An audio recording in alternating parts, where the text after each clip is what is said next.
So sit in your Sukhasana, simple cross legs. Move the flesh of the buttocks out and back. Be sure that you're sitting on a support that enables you to release the knees down beneath the level of the hips. From here, roll your shoulders back and down. Extend with the crown of the head towards the ceiling.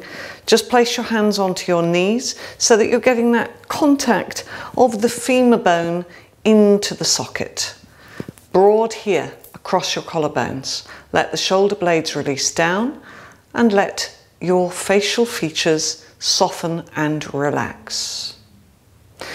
If you need to keep your hands onto your knees, then you do so. So if you create any tension when you release the hands, the knees start to lift or these groins start to tighten, then it's better to keep the hands onto the knees. For those who are able to take the hands into the Virasana, using the thumbs to lift the base of the breastbone up, and you can let the thighs release down, then you do that. Allow your eyes to close. Let the breath become steady and settled. Facial features soften. So just use this time to let the mind focus inwards. So we have to stop that babble that goes on in the frontal brain region. We just let all of that brain, it's almost like when the upper lid closes over the eyes. So it's almost like you have an upper lid of your brain that kind of shuts down the babble and the input. Focus on your breathing. Relax the facial features. After your next exhalation, allow the head to release down. Release your hands, palms face down onto the thighs. Lift the head so that the back of the neck comes in line with the spine. And keeping the gaze of the eyes towards the floor, gently lift the eyelids. All right, well done. Tadasana, mountain pose. Taking the weight back into the heels, extending up with the crown of the head. Inner edges of the feet together. And taking the weight right back, lift your toes, spread your toes, lift your kneecaps, grip your thigh muscles to the bone, so activate those thigh muscles, and broad here across your collarbones again. So we're going to take the arms into Parvatasana. If you have shoulder problems, you can always work with a belt. So I'll just show how you would do. So you can always take the arms a little wider and take the arms up like that. It's quite a nice way to work, even if you don't have a shoulder problem. But we are working with the right little finger on the outside, making a fist, turning the palms, keeping the weight back into the heel bones, keeping this rib region back. So it's very tempting when we take the arms up to do this kind of lumbar action. So we've got to keep this region back, the navel back, kneecaps lifted, thigh muscles lifting, extend the arms up. So when we take the arms up, maybe at this stage in your practice, the arms are still a little bit bent. So we work towards straightening them. We're working towards getting those muscle fibers longer, so we have to push the upper arms towards the ears, push the palms of the hands towards the ceiling, releasing down, changing the interlock of the fingers.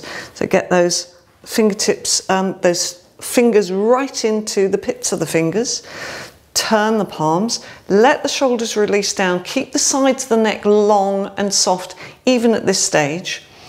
Inhale, extend up. So keep that softness in the neck, softness in the facial features, but the active action of the legs, of the arms. The arms and the legs are the things that are going to give you the mobility in your spine eventually. All right, releasing down and roll your shoulders back and down. So I'm going to show Parvatasana. We're going to get a brick. Okay, if you've got 2 bricks, take 2 bricks, and we're going to have those towards the front edge of the mat because we're using the pose to open out the groins and get a bit of movement in the pelvic region. Step or jump your feet, and I'll just show first of all, and then we'll do together with bending, taking the hand down onto the brick, using the brick to push that knee back, groin comes forwards, this side comes back.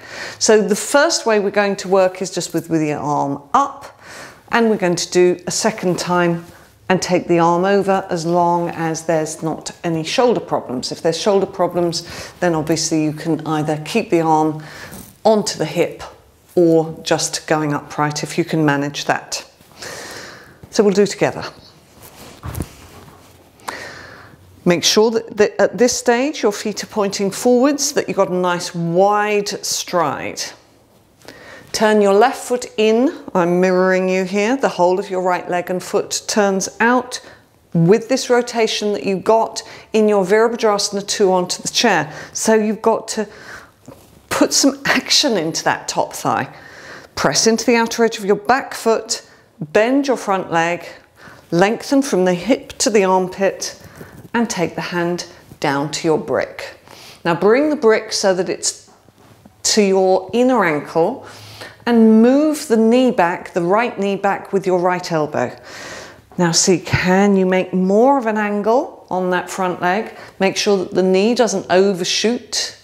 Rotate your top shoulder up and back. Breathe, fine inhalation, fine exhalation.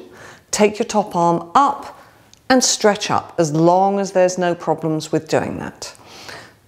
Don't let your angle suffer when you take your arm action. Sometimes we do one thing and something else compensates. All right, keep moving that knee back, keep moving your right groin forwards. Coming up, we'll go to the other side. So turning your right foot in, the whole of the left leg and foot out. Get this rotation. Strong action, strong action. Don't forget that. Push into the outer edge of the back foot. Bend, lengthen this side, hand down. Now just take that top hand, the left hand, onto your left hip.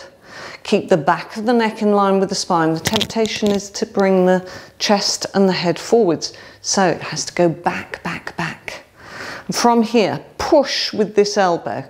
Roll and rotate your top shoulder.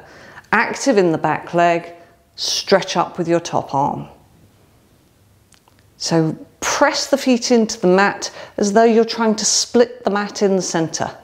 See how much of an angle can you get on that front leg? Maybe you can get a little bit more. Let it become heavy.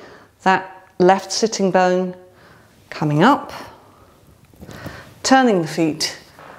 Step or jump the feet back into Tadasana. Stand in Tadasana, take a few breaths, because we're going to do that pose again. It's always quite nice to do a second time. Often we don't have time in the classes to do the poses more than once, and it's very valuable to be able to do them on a repetition. All right, step or jump, turn your feet, bend your front leg, lengthen, hand down. So once we're down, that's really when we start to work in this action. So the back leg becomes firm, the inner ankle lifts on that back foot, so that we get this rotating action here. Now, this area has to move back. This area has to turn.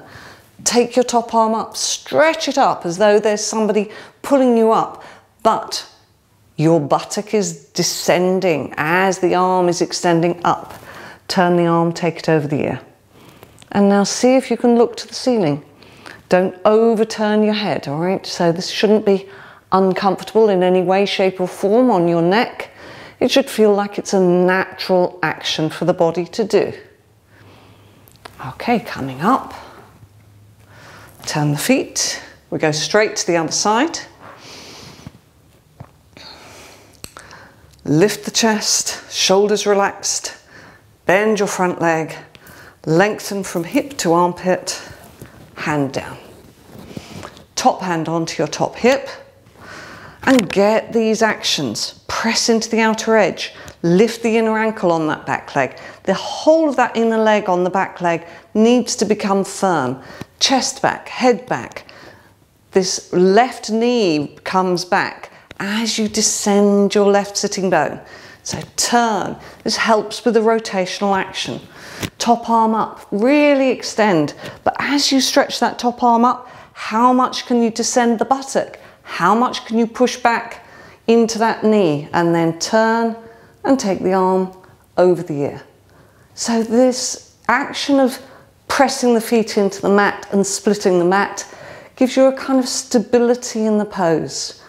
Makes you feel as though you could stay here forever.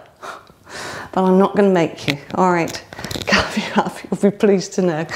Turn the feet to face forwards and step or jump the feet back into Tadasana. Take a few longer, deeper inhalations and exhalations. Just watch while I demonstrate the next action that we're going to do. We're taking the chair, putting it onto the right side. So we're just, I've got a wall behind it. It's quite nice to have a wall behind, but you might not have one, so it's fine not to too. We're going to come into a Virasana action, and obviously we're not in the full Virasana because we're working on opening this groin out. So this thigh has to move back and this knee has to move back. So not dissimilar to your Parvatasana that we were just doing. Okay, so we'll do together. Standing with your chair seat next to you. Get this rotation. Put the foot up. So you can see I'm lifting my heel here. So I want you to lift your heel. Heel lines up with the inner ankle now on this standing leg. Standing leg hip moves in, so you've got to really grip in with that hip. Push into that knee with the back of the hand. As we're pushing with the back of the hand, this groin moves forwards. The tailbone becomes long. Don't let that thigh move forwards. That thigh's got to keep moving back. So lift your chest, roll your shoulders back and down. Get those actions. Fine inhalation, fine exhalation through the nostrils. Okay, so we're going to do to the other side. I'm going to turn around. It's quite nice to see from the back action because, you know, it's really easy to sort of go out of alignment here. So we've got to get this buttock moving in, the length here on both sides of the tailbone. Keep the thigh, the frontal thigh of the standing leg moving back, the outer thigh, outer femur head hooking in, and then this knee comes back and the left groin moves forwards as you move that left knee back. Lift out of the pelvis, lengthen the tailbone, extend into the crown of the head. Now, of course, we do this, this way of working with our beginner students, complete beginners, because it's a way of getting them into a Virasana safely and they can sort of understand the action. Release now. We're coming into Adho Mukha Virasana. For those of you who have difficulties kneeling, then do have a look at the alternative way of doing this pose. Otherwise, we're going to come back, sit back on the heels, lift through the frontal pelvic region, toes together, heels apart, and extend forwards. So rest the head down. Draw the shoulder blades back. Keep the wrists lifted, keep the elbows lifted, spread your fingers and feel the shoulder blades moving down towards the back waist. So you're resting your head, but you are not resting your arms. If you need to put something underneath your head, then please do.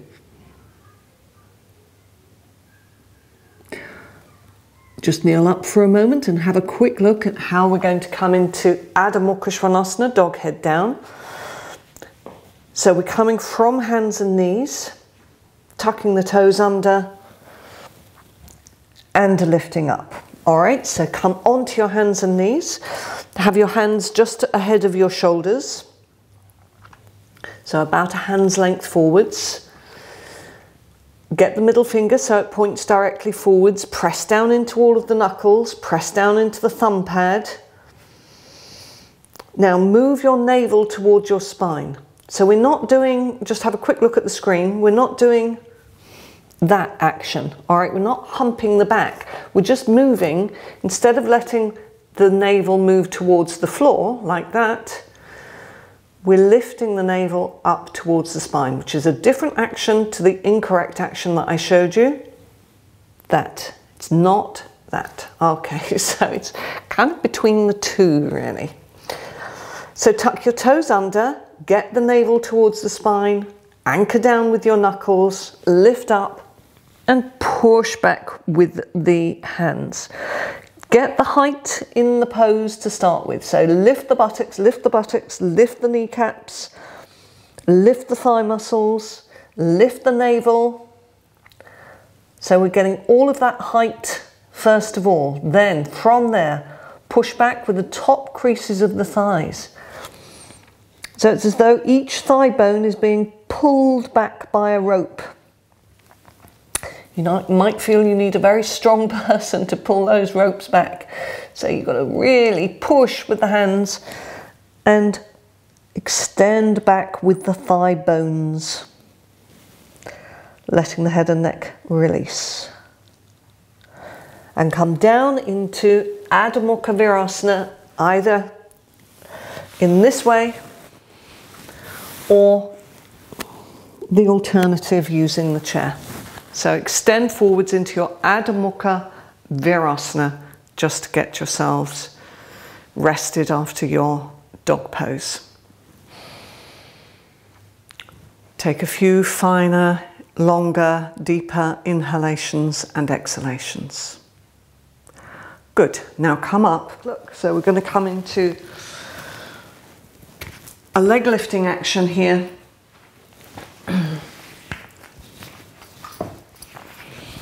And I'll show how this is going to work. We're going to take a foam pad, place it underneath the back of the pelvis. Then you're going to take the legs up, stretch up into the legs, draw down with the outer tips of the shoulders. That's the first way of working. Second way of working will be without the foam pad. Straight legs up. Third way of working, the arms will come over the head using a bolster if you need to. Okay, so let's start out. If you haven't got a foam pad, then use a cushion or a folded blanket or towel to go underneath the back of the pelvis. No big problem if you haven't got anything. Now, let the abdomen soften and release towards the back body. Keep the length in the back of the pelvic region. When you take the legs up, it tends to shorten and it tends to lift off your foam pad. So you have to make sure that it doesn't. Stretch your legs up to 90 degrees. Now, some of you will have difficulty recognizing where 90 degrees is. If you have a helpful person in the room, they can tell you, are my legs at 90 degrees? Am I making a right angle with my legs? If you haven't got a helpful person in the room, then you just have to judge for yourself. Draw the outer tips of the shoulders down, extend into the inner heels. If your legs are lower than 90 degrees, you will be working twice as hard as everybody else. So in that case, you will release down and hold on to your shins after a short while. That's for the people who've got tight hamstrings. Okay, so for everybody else, we can release down out of the action now. We'll take that foam pad out, lengthen the back body along the floor. Now when we take the legs up this time, we've got to keep that length in the back body. For those who are tight in the hamstrings, best to hold onto your belt, best to keep that foam pad in. So holding onto the belt, drawing the outer tips of the shoulders down, broad across your collarbones, soft in the abdomen. So the abdomen sinks to the floor, the back of the pelvis lengthens towards the narrow end of your mat. Now, if you're able to, you let go of your belt. Palms facing down and then up and over the head. So we're rolling the outer tips of the shoulders to the floor, pressing the backs of the hands, pressing the backs of the wrists, seeing if we can get that insertion of the upper arm bone into the shoulder joint. And breathe. Release the hands, hold the belt, and bring the feet down. Now just hug your knees for a moment and rock to and fro on your mat. So just let the back release out a little. You'll take your blanket and your bolster. Your bolster can come under the knees. Make sure that your blanket is nice and straight.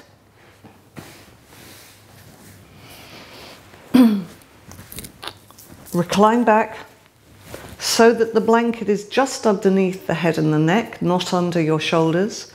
Stretch your legs out. Now you might find that you need to lift and lengthen your sacrum, so you can put your feet on your bolster, lift your bottom up and push your sacral region down towards the heels, and then straighten the legs out. Now you see I'm holding behind my head and lengthening the back of the neck. What I'm going to do is also roll the blanket. So I'm going to lift and lengthen the back of the neck and then have the back of the neck supported with that little roll of blanket. You can always use a small hand towel or something to roll underneath your neck. That's also quite a nice way to work.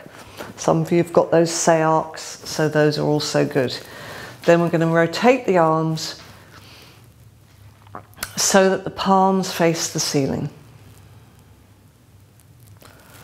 So you're going to stay in that pose now.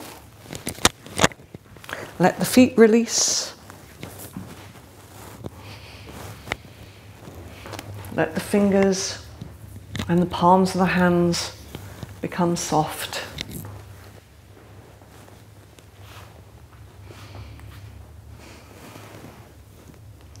Soften the abdomen. Relax the throat. Release the facial features.